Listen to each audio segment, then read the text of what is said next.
लाके अगर ये टर्न डाउन कर देते हैं तो ये आम आदमी पार्टी तो बहुत छोटी सी पार्टी है, हम तो बहुत छोटे लोग हैं।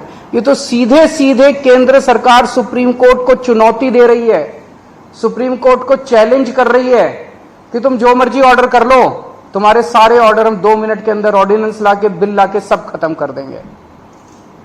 ये चैलेंज इन्होंने ये सुप्रीम कोर्ट की मैजेस्टी को चैलेंज किया जा रहा है, उनकी पावर को चैलेंज किया जा रहा है कि तुम जो मर्जी ऑर्डर कर दो, हम तुम्हारे सारे ऑर्डर खत्म कर देंगे। सुप्रीम कोर्ट की इंसल्ट की जा रही है। This is a direct contempt of supreme court. आम आदमी पार्टी को 3 बार प्रचंड बहुमत, 4 बार, 3 बार असेंबली के अंदर मिला और 1 बार एमसीडी के अंदर प्रचंड बहुमत मिला आम आदमी पार्टी को। दिल्ली के लोगों ने बार बार चीख के कहा है कि हमें आम आदमी पार्टी की सरकार चाहिए, हमें आम आदमी पार्टी की सरकार चाहिए, हमें आम आदमी पार्टी पसंद है। और बार बार इन लोगों ने आम आदमी पार्टी को की सरकार को काम करने से रोका है। तो ये तो एक तरह से खुली चुनौती है कि तुम जिसको भी, हमारी पार्टी के अलावा जिसको भी चुनोगे, हम उसको काम नहीं करने देंगे। ये क्या बात हो गई? ऐसे देश कैसे चलेगा? पहले ये 2015 में नोटिफिकेशन लेके आए, उस नोटिफिकेशन के बाद ये 2021 में एक कानून लेके आए, जिस कानून से और हमारी पावर्स छीनी गई। पिछले साल झूठे केसेस में फंसा के हम अच्छे स्कूल बना रहे थे, हमारे एजुकेशन मिनिस्टर को जेल में डाल दिया ताकि स्कूल ना बन सके। हम अच्छे मोहल्ला क्लिनिक अस्पताल बना रहे थे, हमारे उसको हेल्थ मिनिस्टर को जेल में डाल दिया ताकि स्कूल अस्पताल ना बन सके। और अब ये कानून लेके आ गए। ये बेसिकली तो काम करने से रोकना चाहते हैं आम आदमी पार्टी की सरकार को, क्योंकि जैसा काम आम आदमी पार्टी की सरकार कर रही है वैसा काम करने की इनकी ना तो नीयत है और ना इनकी कैपेसिटी है वैसा काम करने की।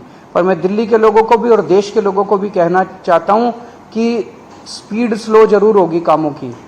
आज जो इन्होंने अध्यादेश पारित किया, उन्होंने और भी कई सारे सेक्शंस डाले हैं, अभी भी हम स्टडी कर रहे हैं। तो स्पीड जरूर स्लो होगी, लेकिन सारे काम होंगे, काम को मैं रुकने नहीं दूंगा। ये अध्यादेश दिल्ली के 2 करोड़ लोगों को बीजेपी ने एक तरह से तमाचा मारा है। बीजेपी का कहना है तुम जिस भी सरकार को चुनोगे, चुन के देख लो, हम काम नहीं करने देंगे, हम काम रोकेंगे, हम तुम्हारी सरकार को काम नहीं करने देंगे। ये तो दिल्ली के लोगों को का अधिकार है अपनी सरकार चुनने का। भाई संविधान देता है अधिकार कि आप जिस मर्जी को वोट देके चुनो। वो कह रहे हैं कि जिसको भी चुनोगे हम तुमको काम नहीं करने देंगे। ਦਾ ਸਿਲਸਿਲਾ ਸ਼ੁਰੂ ਹੋ ਜਾਵੇਗਾ। ਇੱਕ ਵਾਰ ਦੇ ਵਿੱਚ 20,000 ਦੀ ਕਰੰਸੀ ਬਦਲੀ ਜਾਵੇਗੀ। ਆਰਬੀਆਈ ਨੇ ਬੈਂਕਾਂ ਨੂੰ 2000 ਦੇ ਨਵੇਂ, कल हम नहीं होंगे, कोई और होगा, लेकिन देश रहेगा।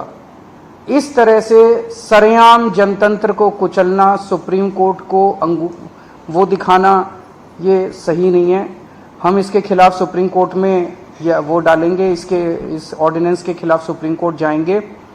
और जब से ये ऑर्डिनेंस आया, केवल दिल्ली नहीं देश भर से मेरे पास फोन आ रहे हैं, यहां तक कि बीजेपी के कट्टर समर्थक भी कह रहे हैं कि ये तो मोदी जी ने ठीक नहीं किया, ये तो प्रधानमंत्री जी ने ठीक नहीं किया। भाई 2015 में तुम नोटिफिकेशन लेके आए, उसी टाइम ले आते ऑर्डिनेंस, कोई कुछ नहीं कहता। 8 साल के संघर्ष के बाद दिल्ली के लोगों ने संघर्ष किया, आम आदमी पार्टी की सरकार ने संघर्ष किया। संघर्ष करने के बाद सुप्रीम कोर्ट ने जब इतना साफ फैसला दे दिया, उस फैसले को तुम पलट देते हो और तुम कहते हो हम सुप्रीम कोर्ट को नहीं मानते। इसके तो ये तो पूरा देश देख रहा है और पूरा देश कह रहा है ये तो बहुत गलत काम किया इन लोगों ने। तो दिल्ली के लोगों के बीच में जाऊंगा मैं अब, और बहुत जल्दी दिल्ली के अंदर महारैली की जाएगी। और मुझे जिस तरह से रिएक्शन आ रहे हैं जनता के, मेरे को लगता है कि इस बार दिल्ली के अंदर भारतीय जनता पार्टी को जनता 7 में से 1 भी सीट नहीं देने वाली। जनता बहुत नाराज है इनके हथकंडों से, इनकी तानाशाही से और इनकी गुंडागर्दी से।